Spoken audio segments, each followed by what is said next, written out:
Good evening, everyone. I hope I am audible and visible. The Please bear with me because I am slightly technologically challenged. So I just might be testing myself since in this trying and testing times, we have ourselves been testing technology so that maybe we find this as the way to go forward. And I find that the youngsters today have an edge over all of us, though some of our generation have also found ease in technology. But I still feel that I am perhaps one of the old school, and I need slight help in trying to gather myself, collect myself when dealing with technology and this kind of a webinar thing. Uh, Perhaps my vocabulary also has increased, and I have started understanding more. And today's event, in fact, I have to thank my dear friend Sham Sharma, who connected me to Tarveen and Astha and Janvi of Lawyers Wit, who were very keen that I speak on the subject which I practice very often, and that's on quashing of proceedings in a criminal court. I have to thank Tarveen specifically for making me understand that there is something like this Facebook Live and a Facebook which I used to generally use only for greeting people or trying to update myself with what is happening in my friends and my family's lives.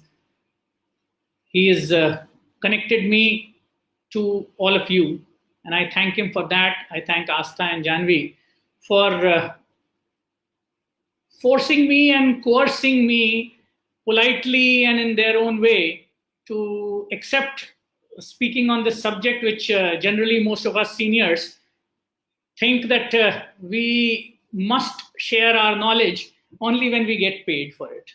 So, leaving that aside, I hope all of you are safe and in your own houses and in environs where this pandemic has not touched you.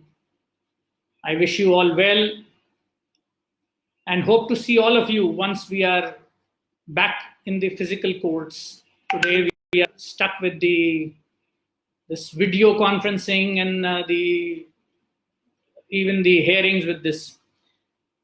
So today's topic, which I have been entrusted the task of speaking, is on quashing of proceedings. So I'm sure most of you are aware quashing of proceedings are basically trying to bring an end to the criminal proceedings. And the way our courts function, quashing of proceedings is today a task which has been entrusted only with the constitutional courts, that's the High Court and the Supreme Court. I am making an effort in my own humble way of trying to explain this subject. I'm sure many of you have had the occasion to witness or even work on it and perhaps succeed on it. And we have had people before me who have been masters and doyens of this field, and they have left behind certain imprints, some ideas for us to develop and proceed further. My one advice to everyone is whoever is to deal with this subject is not to take it lightly. And you must approach this with caution because you are trying to bring a halt to a proceeding in its footsteps. So you will encounter a lot of difficulty, and you are halting a machinery which has been set into motion, either by a complainant or by the state agency which is investigating into this aspect. So please do not take it lightly. And as a lawyer, you must be aware of the fact that a client entrusts his faith in you. And it is that faith with which you have to carry forward. So any kind of a callous attitude or an effort would only probably hamper what you initially wanted to do for your client. Maybe it's well meaning, but sometimes caution is better than retracing your steps at a later point of time. So, with that word of caution, let us understand what is quashing of a proceeding. Yes, quashing by its own term and meaning is annulment or putting to rest something, setting it aside, a proceeding, where a person who has been accused of an offense, he approaches the court and says, look, on certain grounds, these proceedings should not be continued. It is different from compounding, which also brings to an end a proceeding, but that compounding is based on a settlement which you reach with the opposite party. We find a lot of petitions being filed in the courts for compounding of offenses by way of a quashing petition, because the offenses, though are non-compoundable, but basically have been settled amicably between the parties, and the court also feels a quietus should be put to these proceedings. Now, as opposed to that, quashing generally, by and large, is governed by the provisions of section 482 of the Code of Criminal Procedure. However, in certain instances, one may need to resort to the constitutional provisions of Article 226 and 227 so as to seek quashing, because an investigating agency is still at work, or it is still at a stage where the matter has not reached the court. So an objection might come that a 482 proceedings may not be the maintainable proceedings for quashing a matter in the initial stages itself. Now, before we start on understanding what is quashing, we also need to understand what is the provision of section 482 of the Code of Criminal Procedure. Those who have been practicing on the criminal side would bear with me and know that it is something which is and easily called the inherent provisions, but it is different from section 151 of CPC. Here, the language of the section 482 is, it starts with a non-obstante clause saying nothing in this code shall be deemed to limit or affect the powers of the High Court. Now, in this very phrase, first phrase itself, there are two parts. One is the non-obstante clause, that is, nothing in this code shall be deemed to limit. So it's a wholesome power, and it has to be used by the High Court, unlike all civil courts in section 151 of the CPC. So when you are entrusting a task or a power with a responsible forum like the High Court, you have to take it into account that it's presumed that the High Court will exercise its discretion judiciously. Now, there are three parameters which have been prescribed within the code itself. And they say, as may be necessary to give effect to an order under the code, that's if something which is to happen has not happened or should happen, you go for 482. But that's not the spectrum of today's discussion. The other two parts are to prevent the abuse of the process of any court. In case we challenge that the proceedings ought to be quashed because it's otherwise an abuse of the process, and you have to bring it within that parameter, or otherwise to secure the ends of justice. Now, this is a very wide term, but since the power has been given and entrusted to a High Court, Supreme Court has said that this is only a recognition of a power. The High Court, in its plenary jurisdiction, also has this power. It's not something new which is being given under the code. It's there in the very fact that it's the High Court. Originally, the code did not have it. The old code, that's of 1898. A section was introduced called Section 561 capital A, which today finds the equivalent in Section 482 of the Code of Criminal Procedure of 1973. Now, please understand that the High Court's power to quash a proceedings under 482, though under the code, is limitless, but a self-restraint is exercised.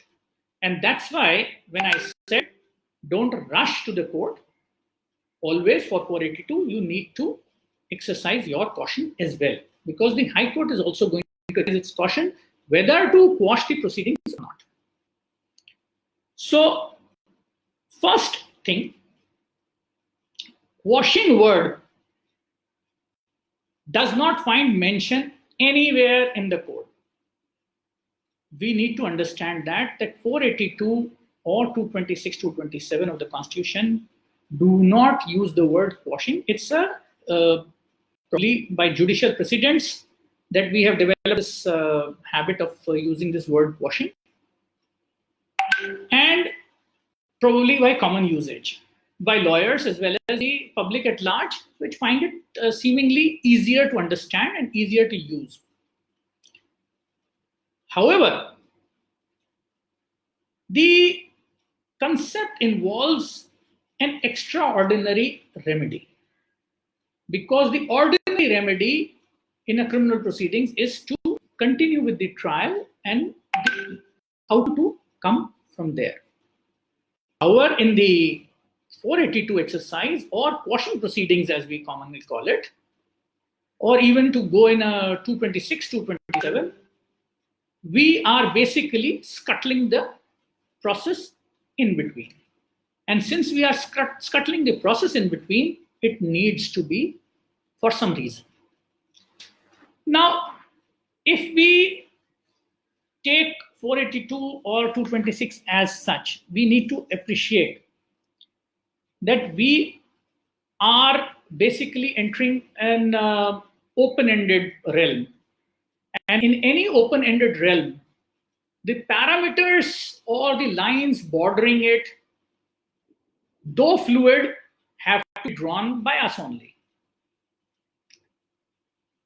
Either by the judge-made law or the courts in the process of developing law make it. Now, what we need to also understand is that being an extraordinary remedy, it is exercisable under exigencies. And now what could be those exigencies is an area where one needs to understand the process itself of the criminal trial. It starts either with a complaint being filed or an investigation being lodged by any investigating agency which has been given the powers to investigate. Now, if we are wanting to thrash out these things, that whether an accused who has been arraigned as an accused, to whom a finger of accusation has been raised, he is well within his rights to challenge the proceedings at this stage also. That is, even scuttling the process at the threshold. Even before, if I use the term, and if I draw an analogy which I generally tell people, the criminal trial is like a building which I am entering. I have been asked, when I am summoned or I am arraigned as an accused, I am being asked to enter. So I am at the foyer or the atrium itself. And at that stage itself, I say, please don't pull me in. I have to have the proceedings quashed at this stage. Now, a question which is often asked is, can I seek a quashing at this stage?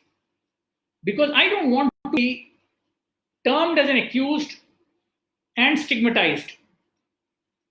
The answer is yes.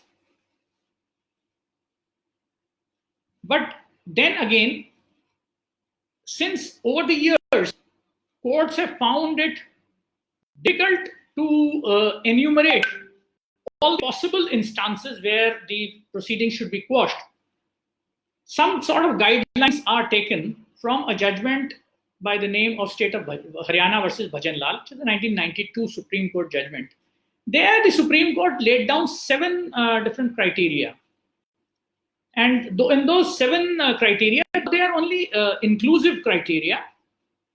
The courts have generally veered around those criteria, which include, if no case, that is, the allegations do not constitute an offense, then one may quash the investigating of agency's FIR or complaint.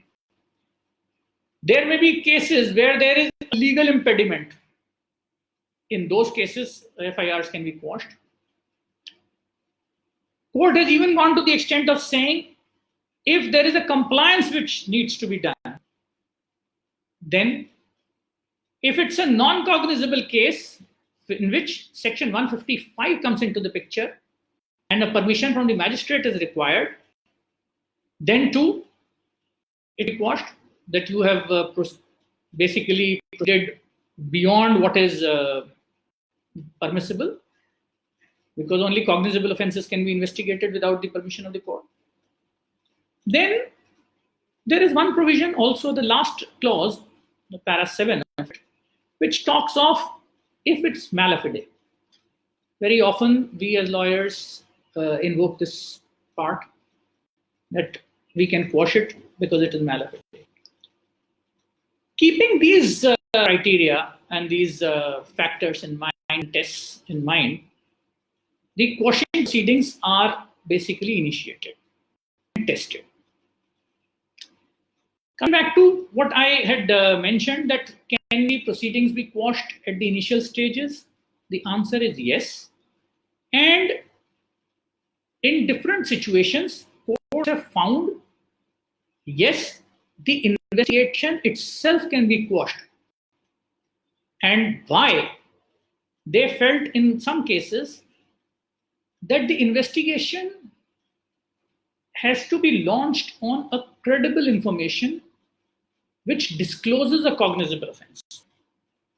And the words used were that by the Supreme Court in Sanchet assessments commonly called, but it's otherwise cited as State of West Bengal versus Swapan Kumar Guha, 92 Supreme Court, where this Justice Chandrachud in his judgment says that a lawful investigation can be launched only when a cognizable offense is made out. So you have to make out a cognizable in the investigation which is to be started. In a recent judgment, Justice R.K. Gaba, before his retirement, had even quashed an order of a magistrate directing investigation under the Prevention of Corruption Act. Because according to the judge, there was a legal impediment. The magistrate could not have ordered investigation under a Prevention of Corruption Act because he is not empowered to take cognizance of that offense. So There are instances where even the stage of investigation being initiated, quashing can happen. But they are far and few.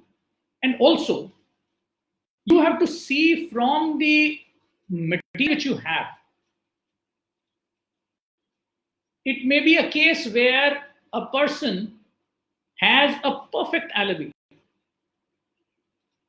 He is not in India and he is being added as an accused. Should the proceedings be initiated against him at that threshold? The courts have come to the rescue of such people because they find that these are unimpeachable character evidences. They are of sterling quality. A passport is there. In those kind of situations, yes, quashing can happen. However, in cases where there is even the slightest of doubts, the courts are generally reluctant and say, you face the investigation, join the investigation, explain your situation to the investigating agency. Maybe the investigating agency comes to your rescue and agree with your what you are trying to say, and they agree with your view, adopt your view, and allow a closure report to be filed. In such a situation, maybe you will have to seek some kind of a protection. Though the petition was of quashing, but you seek your protection from your coercive action. And you seek the permission, place your material before the investigating agency. Generally, quashing petitions, one finds quashing of proceedings happen after the people have been summoned. Because at that point, there is a crystallization of an accusation. Either a charge sheet has come and the charge sheet has to disclose an offense as alleged with support of the material which has been placed along with the charge sheet in terms of section 173(5). And in case the charge sheet is not able to disclose, my summoning by the magistrate, one can seek quashing of that. In another situation where the case is initiated of complaint, the complainant has gone through the rigors of his pre-summoning evidence, and after his pre-summoning evidence, he gets the summoning of the accused done. In the summoning of the accused, the court passes an order of summoning the accused. That in complaint cases is also challenged, and one seeks the proceedings being quashed. In those kind of cases, one is generally at a benefit because he has the material which is being raised against him, so he can challenge on that basis that that material does not disclose something. At that point of time, he may also be able to say that there are certain aspects which actually needed the court's notice as well as court's consideration have not been considered, and therefore it is probably a malicious proceedings or something which is where the courts have found have in the past found that the proceedings have been initiated by suppressing material, and suppression of material facts have been found to be covered under the malicious prosecution, and as the ground in one of the judgments of, if I mistake not, is Sundar Babu versus State of Tamil Nadu or so, 2008-9, somewhere around that time. Justice Pasaya in his judgment says that if you are concealing material facts, then those material facts, and which should have been brought to the notice of the court for taking an appropriate decision. In such a situation, on this ground alone, the proceedings have been quashed. Justice Muralidhar in our High Court has done so in the past in Dr. Sangeeta Paul's case. And there are a couple of other cases as well, which immediately don't come to my mind. But there are instances. And generally, it is after the charge sheet where you seek the quashing, many times also because it's essentially a civil dispute which has been given a color of the criminal action. Many a times the courts have found that this criminal proceedings have basically been initiated because a person wants to wreak his personal vengeance, and he is having lost in the civil suits or civil cases, or does not want to resort to the civil action against the offender. He initiates criminal action. You as a counsel will have to time your petition based on what is the material which is before you. As far as the cases of settlement are concerned, non-compoundable offences, after Gyan Singh, Narendra Singh judgment, and there are other judgments which have come thereafter, quashing of petition on compounding have been allowed in non-serious, non-heinous offences, and where the Prevention of Corruption Act is not involved, and those kind of other things they have allowed. Now, one problem which people have really asked over the years that I have encountered also are what the nomenclature which is to be used, whether we file a petition or whether we file a criminal miscellaneous under 482. As a matter of practice, one of the thumb rules which I have always adopted and which I was advised probably right from the starting of my career has been, if the matter is before the court, resort to 482. If the matter is not before the court as yet, it's still in the realm of investigation, then a writ petition is the ideal option. This is also based on your practice and procedures in the High Court. But on a one-to-one basis, I say, and since this is not something which is the law, you have to also see the roster benches. And it's a common thing which people advise, that based on where you will find favor, you file that kind of a petition. So 482, 226, 227 are by and large interchangeable, except when the matter has reached the court, it's pending in the court, a writ may not be permitted, saying that a writ petition against an order of a court may come against you as an objection. There is often a problem which one faces as regards the locus of a complainant.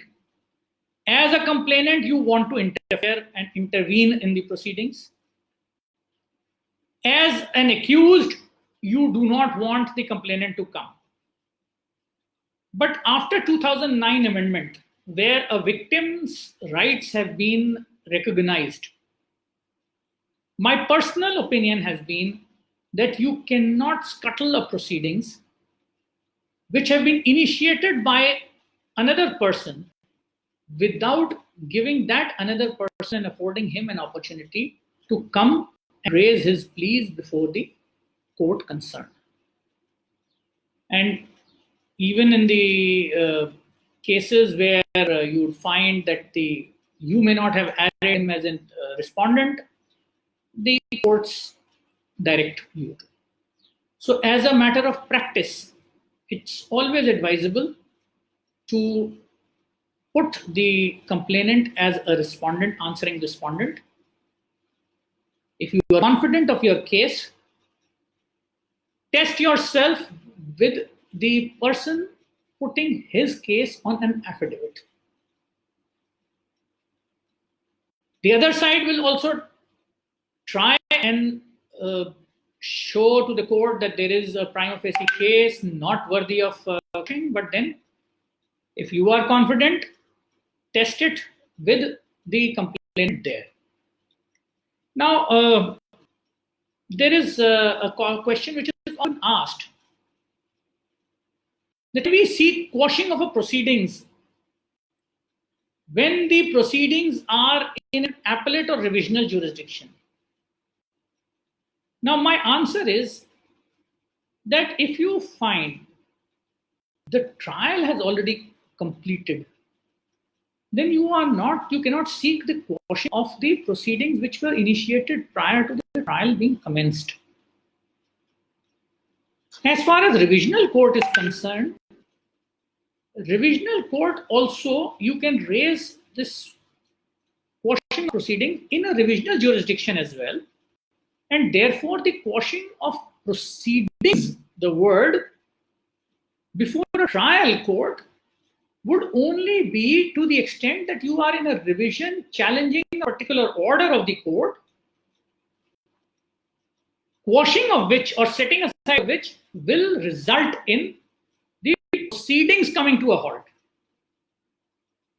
So it is not always that merely because an order is passed in the revisional jurisdiction, that the revisional jurisdiction is the place where one seeks the quashing, but it depends on what is it that you are seeking revision of.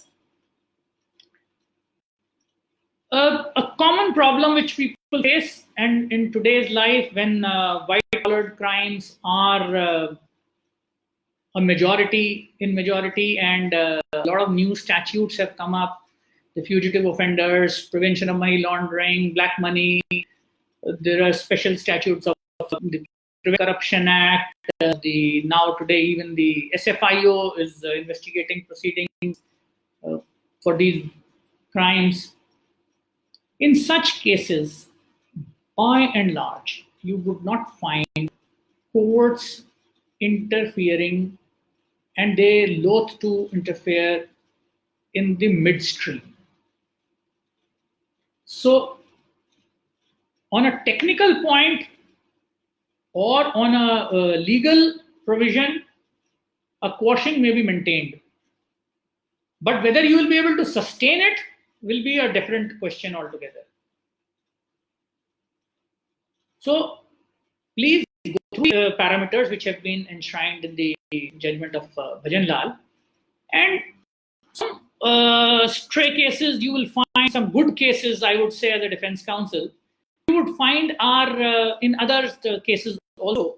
One of them, which is very rarely quoted, is a judgment of Mathur Sindhya's case of 1988 of Supreme Court. There are very peculiar phrases used in one of its paragraphs. If I mistake not, it's paragraph 7. The question was of breach of trust. The court said breach of trust can be a civil breach of trust also. So the mens rea is necessary. And in that case, the Supreme Court quashed the proceedings on the point that it says there have to be a special features of case also, an individual case must also be considered.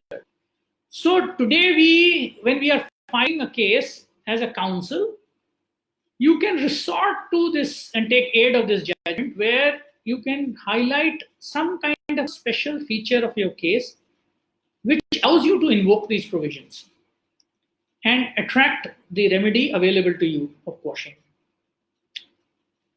Another problem which people have recently encountered in quashing proceedings is what the courts object and the others might object: can there be a piecemeal quashing?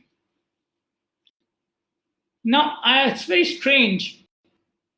This piecemeal quashing is again a lineage of the courts and the lawyers. Quashing of a proceeding is qua the person.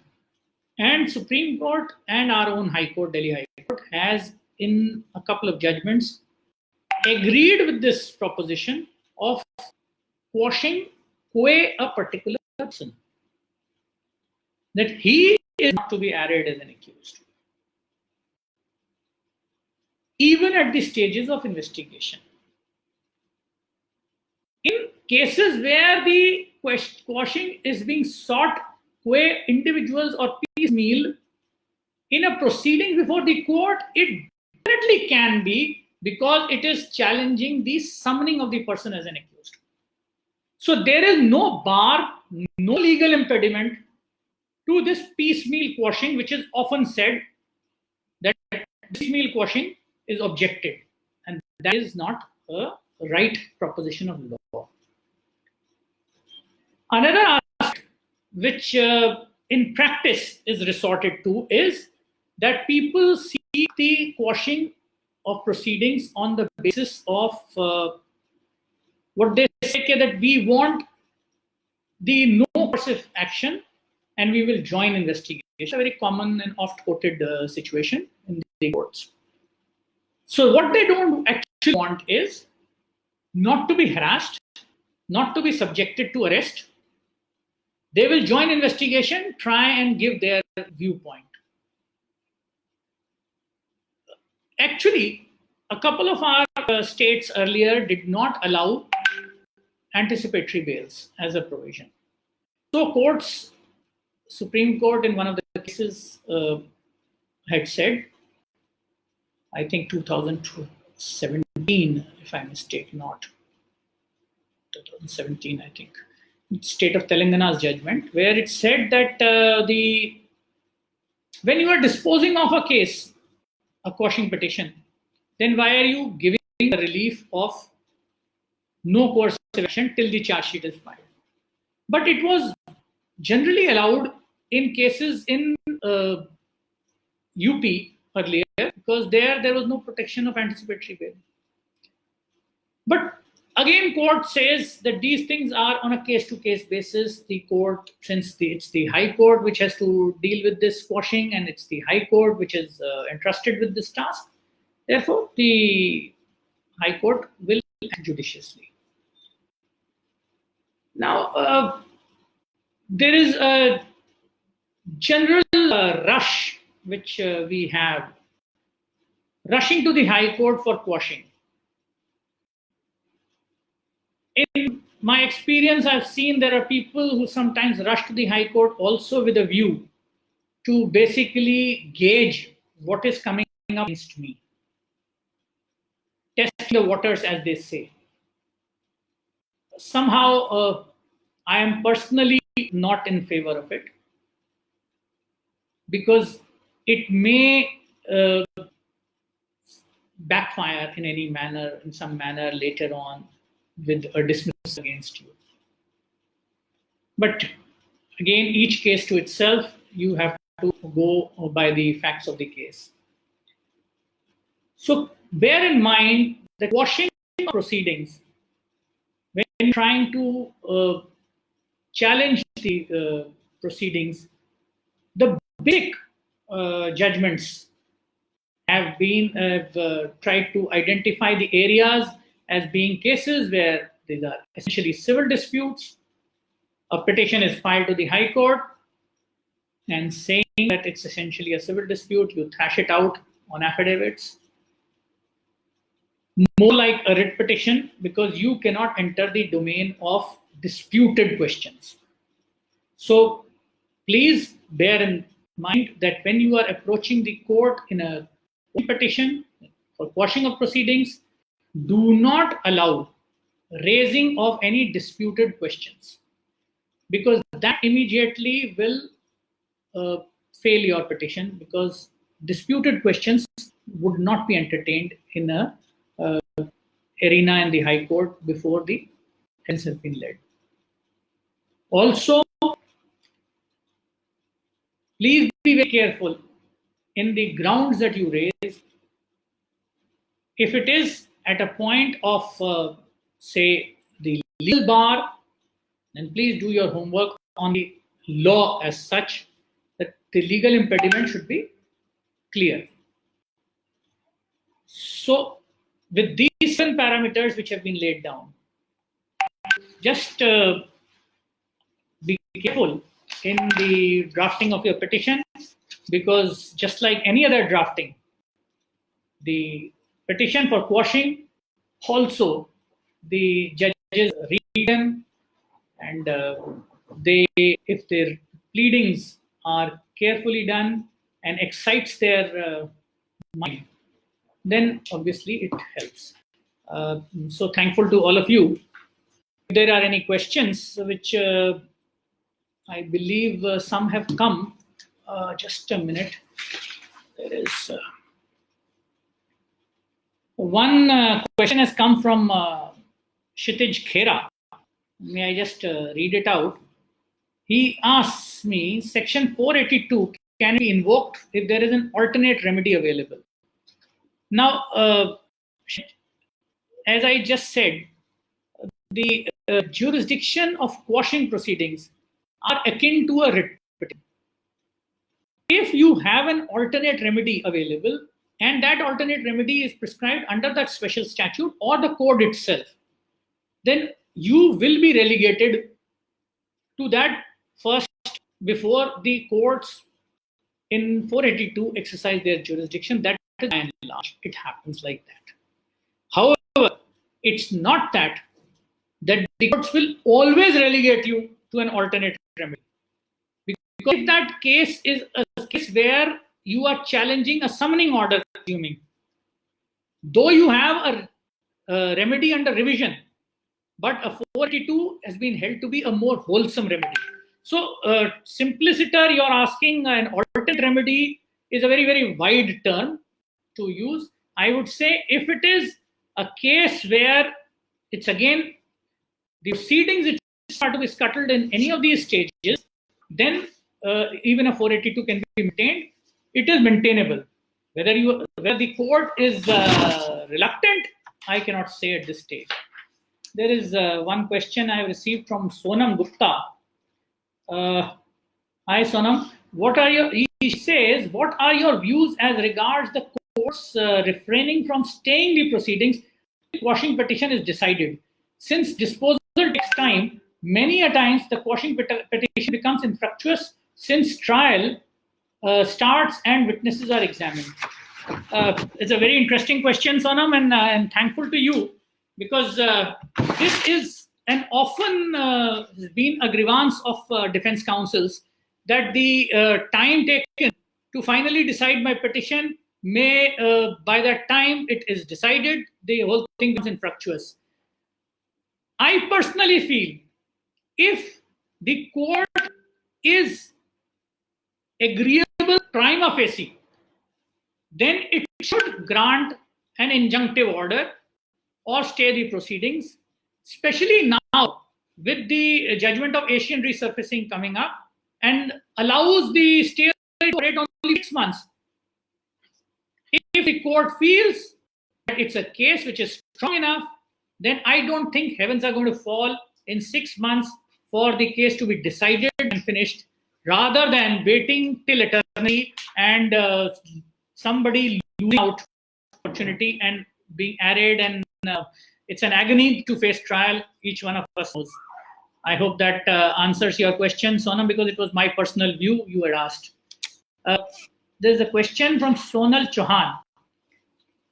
Would you please explain the relevance of column 12 in the chart sheet? Sonal, hi. I hope you have seen the chart sheet as such. Column 12 is what used to be column number 2 in the old printed formats in the chart sheets, and column number 2 used to be those, or now column number 12 is those not sent up for trial, or they could be people who have not been sent up for trial because they are proclaimed offenders. So column number 12, the relevance is these are the people who have been arrayed as people, though there was an accusation, either the accusation has not been substantiated in the opinion of the investigating officer. He's the one who's filing the charge sheet. Charge sheet is an opinion of the investigating officer. Or the person has not been made available to him and he is absconding. So column number 2 or number 12, as we now claim, and we see quashing is when we see quashing for people in column number 12 is generally when we say that he has not been sent up for trial for lack of evidence and the magistrate has summoned me without evidence being there. So the relevance of column number 12 is either he's an offender, proclaimed offender, and he's absconding from justice, or the investigating officer does not find sufficient evidence against him. I hope that answers you, Sonal. One from Kanav Gaba. Will a quashing petition be maintainable where NBW has been issued against the accused? Mr.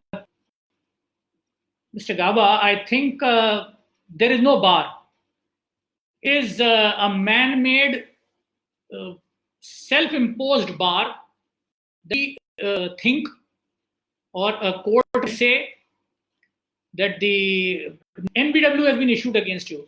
Non-bailable warrant is only a process to compel appearance. It has nothing to do with maintaining my petition for quashing of the proceedings. If the proceedings themselves are honest and should not be initiated against me or should be finished, then no point in holding on to the proceedings to ensure that first I appear for the court. It's nothing but an exercise in futility. So I personally don't feel that NBW being issued is any kind of a bar. I hope that answers. There is one question by Mr. Jivesh Mehta. Can we opt for quashing for it under 52 after an order of charge and charges are framed? Now, this is an interesting thing. 482, I would rather recommend an invocation of 482 even after the charges are framed. Reason being, 482 has been found to be and has been decidedly a far more wholesome remedy. The judgments of Rupani Narvekar, where the court charge, the Supreme Court says, can be challenged in a 482, being a remedy in which I can place unimpeachable character material, quality material before the court. So in that situation, I would rather recommend that even when you are challenging it in a revision in the High Court, you must invoke 482. It is a much wider and a much better remedy. I think Kshitij still has some query.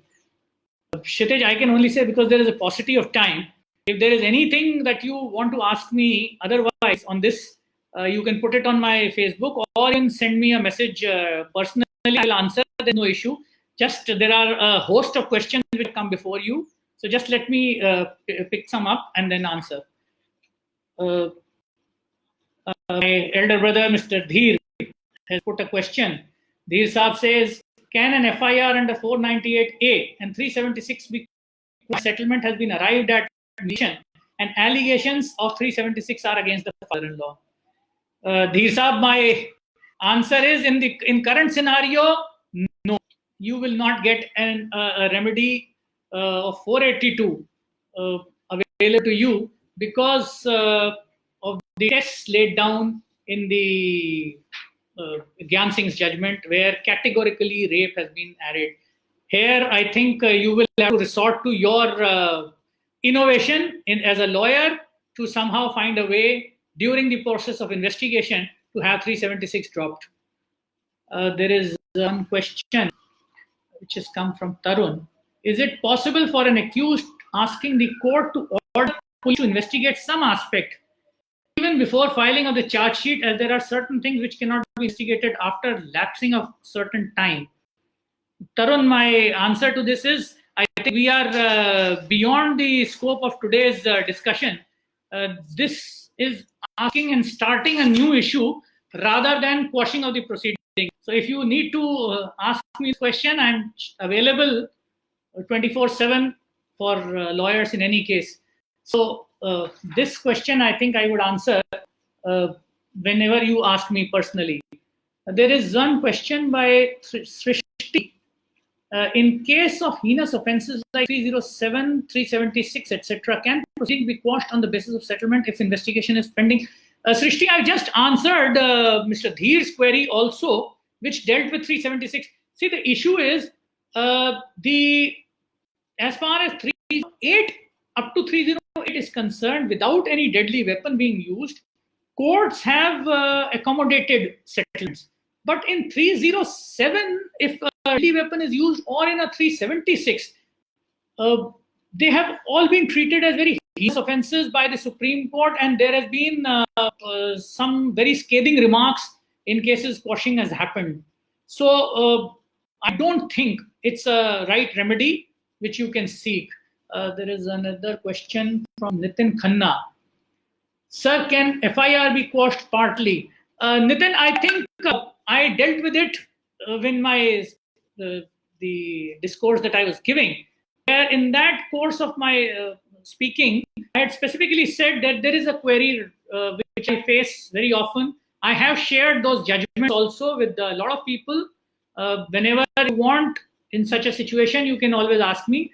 I have a compilation of a couple of these judgments, which you can see.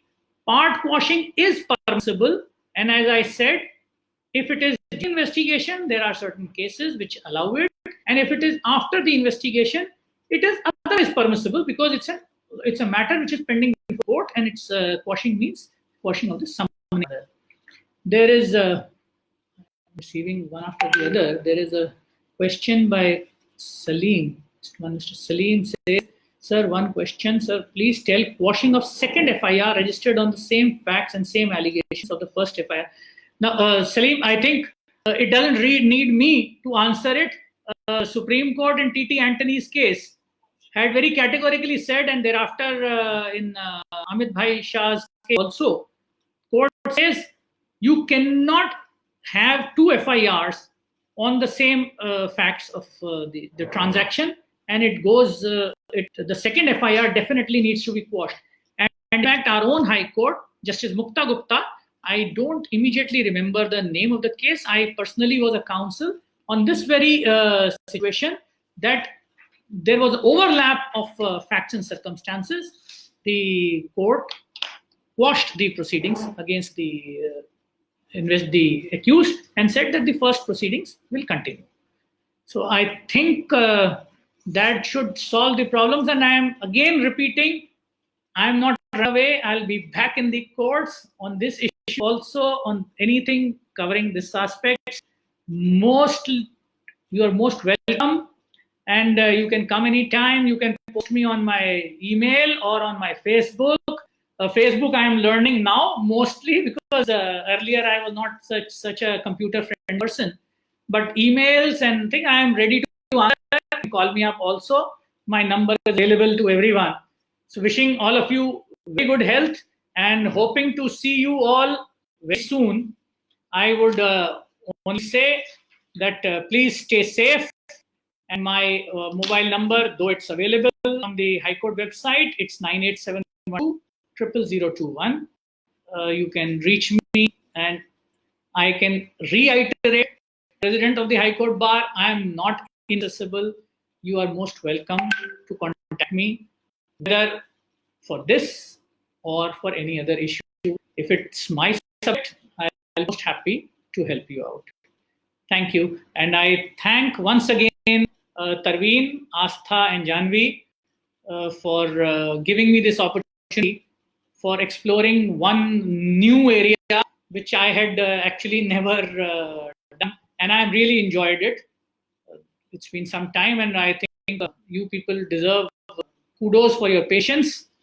And thanks, Sham, wherever you must be listening to. So I am really grateful to you. On your insistence, I agreed. I was initially reluctant. But thanks again, everyone. And thank you, and stay safe. See you all.